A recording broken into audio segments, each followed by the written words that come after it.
नमस्कार।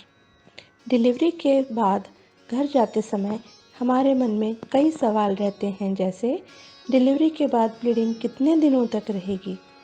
अक्सर ब्लीडिंग 2 से 3 दिन में काफ़ी कम हो जाती है।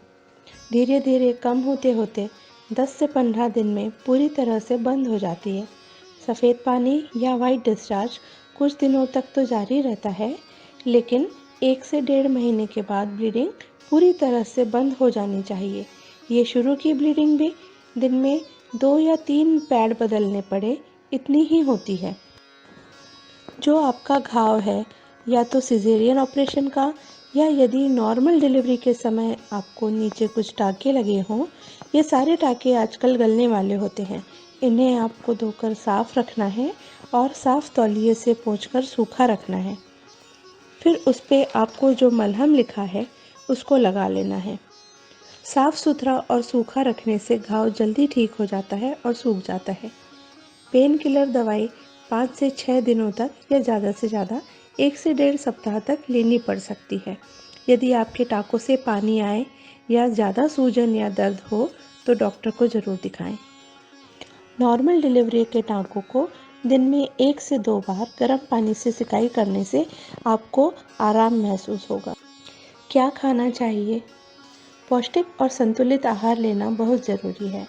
दिन में 5 से 6 बार थोड़ा थोड़ा डिवाइड करके खाएं। खाने में हर तरह के अनाज जैसे ज्वार, बाजरा या गेहूं की रोटी और चावल लेना चाहिए। प्रोटीन की ज़रूरत पूरी करने के लिए 1 से 2 कटोरी दाल लें।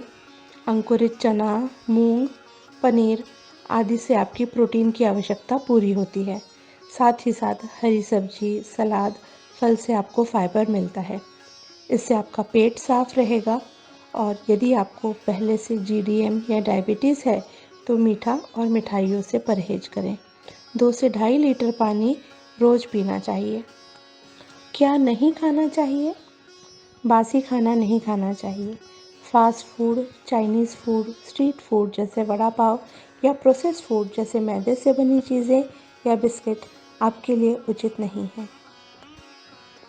बेड रेस्ट ज़रूरी नहीं है जब तक डॉक्टर आपको सलाह ना दे। प्रतिदिन 7 से 8 घंटे की नींद आवश्यक है। अक्सर बच्चे को दूध पिलाने के लिए आपको रात में जागना पड़ता है, तो दिन में ही बच्चे के सोते समय आप भी आराम कर लें। हल्का फुल्का घर का काम करते रहें। वज़नी चीज़ों का ना उठाएं। अपने आप को चुस्त और एक्टिव रखें। खुली हवा और कच्ची धूप में कुछ देर टहलें। पेट कसने के लिए पेट को पीठ की ओर खींचिए और फिर 20 से 30 तक गिनती कर फिर छोड़ दीजिए। ऐसा दिन में 20 से 25 बार दोहराएं। इससे पेट कसने में मदद मिलेगी। साथ ही साथ कीगल एक्सरसाइज।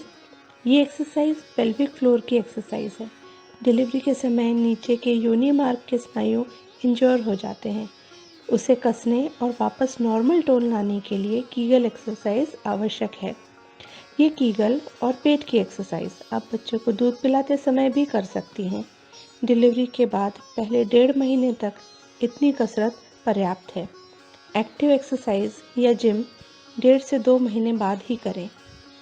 पेट कसने के लिए बेल्ट के इस्तेमाल से आपको यदि अच्छा लगता है तो उसे यूज़ कीजिए, लेकिन याद रखिए बेल्ट हटाने पर फिर से पेट बाहर निकल आ सकता है।